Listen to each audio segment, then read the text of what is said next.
Am I the antagonist for asking someone to move their jacket? We have a park near our house, lots of children use it, and today my family and I visited with our 2 young children. 2 boys playing on the disability swing, rather dangerously I might add, as the one pushing would after a shove, then lay flat on the ground to try to have the other boy swing over him. One had a jacket in the baby swing next to him.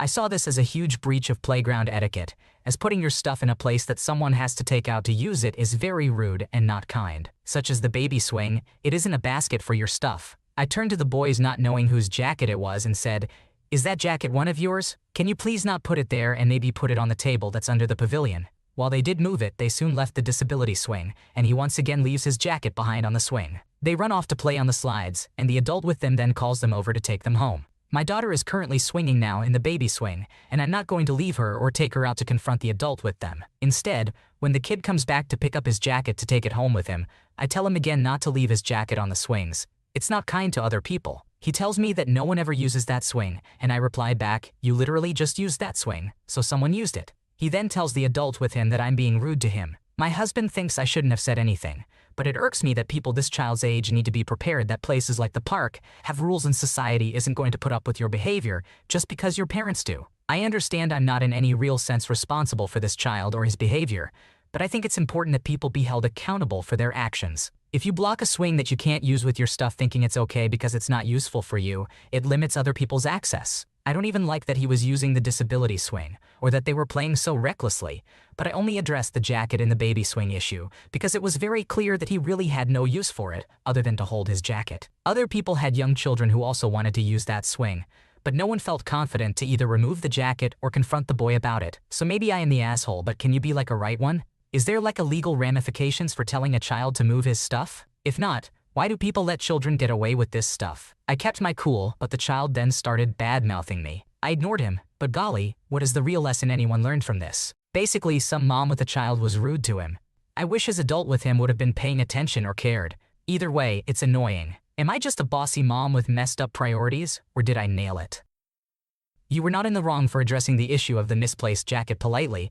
It's important for kids to learn basic manners and respect in public spaces. While it's frustrating that the child reacted negatively, your intention was to uphold a sense of order and consideration for others, so you handled the situation appropriately. Am I the antagonist for thinking my partner is prioritizing money? I, female 33, live with my partner, male 34 of 4 years. We live in the house he owns and have done so for 2 years. He works away and is back most weekends, usually getting home on Friday around lunchtime and leaving again on Sunday evening. When I moved in, I was already saving for a deposit, and we agreed that my moving in shouldn't hinder my ability to save.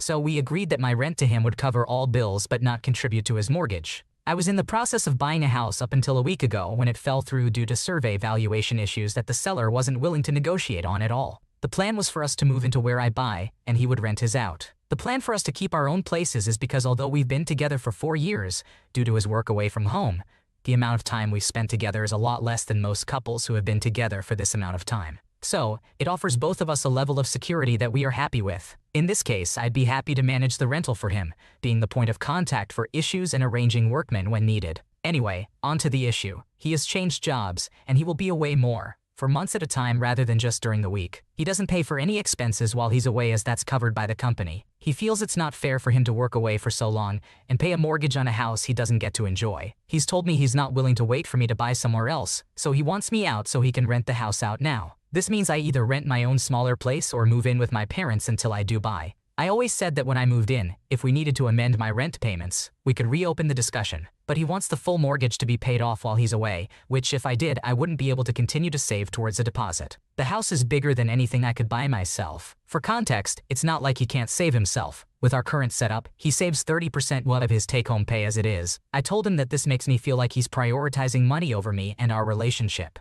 He was the one who suggested the rent I pay. I've also helped with decorating, maintenance, getting furniture, etc. during my time here. I feel like this is purely money-oriented from his side, whereas I feel like this would be forcing me from my home of 2 years, and that I'm being punished for choosing a job career that allows me to live and work in the same place. If he wasn't going away for so long, he wouldn't be thinking about doing this. Am I the asshole for telling him he's prioritizing money over our relationship?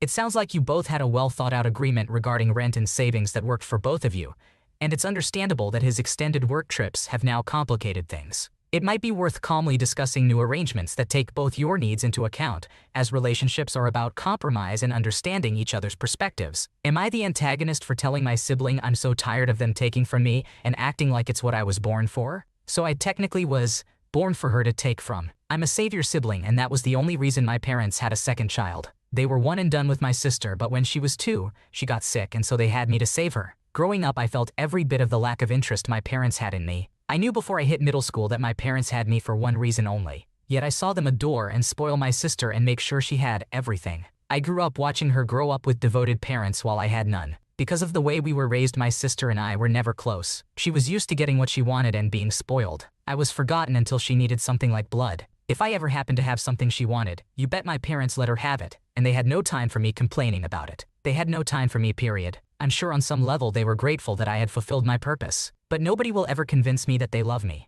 Now we're both in our 20s, and my sister has tried to have a relationship. But it's still a lot of her wanting her way, and for me to pay for her, but she gets to choose where we go and what we do. I'm expected to give her food off my plate. She ignores when I bring up how our childhood wasn't perfect like she talks about. She brings up how I wasn't present for stuff, and in the same sentence we'll talk about it being the best day. Eventually I stopped saying yes, or if I did, I refused to pay and refused to go along with what she wanted, and we saw each other far less. I also heard from her far less, which to me said she didn't really want a sister, she just wanted the person she was used to getting whatever from. A couple of weeks ago she showed up at my house, where I live with friends and our partners, and she told me she needed a place to stay and attempted to invite herself in. She looked rough, so I told her she could get some food and something to drink, but she needed to stay someplace else. I suggested she call our parents. She didn't want to go anywhere else and was trying to befriend my boyfriend and the other partners, since she knew my friends didn't like her. I made it very clear and insisted she figure something else out. She told me I should be more willing to help her out, and why do I never want to do anything for her? I snapped at her saying that, and I told her I am so tired of her taking from me and acting like it's what I was born to do. I told her our parents might have had me for that reason, but I'm more than that,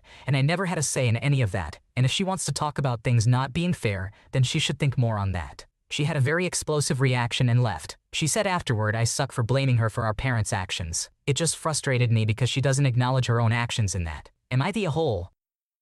You are not the a-hole for setting boundaries with your sister and asserting your worth beyond being a savior sibling. It's important for her to respect your feelings and acknowledge the impact of your upbringing on your relationship.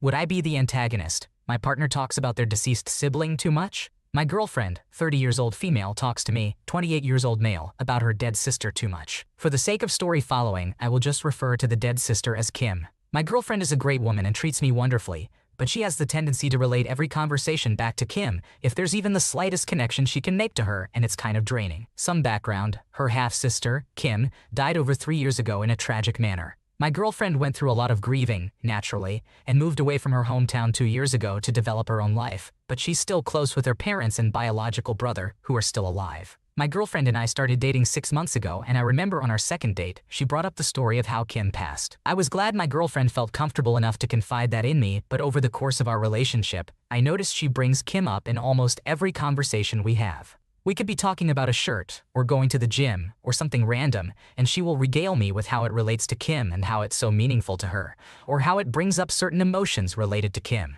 I always respond with, "That makes me happy that you had that with her," or "I know that's tough. You are really strong for going through that." But lately it's been kind of getting on my nerves, and I want to gently express that. I feel bad for feeling that way because at the end of the day I can't relate or imagine what she's gone through. But it always just makes our conversations so awkward for me and turns a lighthearted vibe into a serious one. So would I be the antagonist for telling my girlfriend it makes me uncomfortable she constantly brings up her dead sister? It's just always awkward when you're having a conversation with someone and they bring up a tragedy like that, but it's every day for me. I know something as tragic as that can take a long time to heal from, but it's been a long time. It's like she's looking for things to connect to Kim just for the sake of talking about it. It kind of feels like it's my girlfriend's entire personality, and it's turning me off to her. What are your thoughts? Would I be the antagonist? It's understandable to feel overwhelmed when every topic circles back to a tragic event, even though you want to be supportive. It might be helpful to have an open and honest conversation with your girlfriend about finding a balance in your discussions, ensuring both of your emotions and experiences are acknowledged. Am I the antagonist for not wanting to invite my friend's spouse to my wedding? My childhood friend, let's call her Anna, and I have drifted apart as we've grown and I moved to a new city. We still remain somewhat close because we share a large common friend group.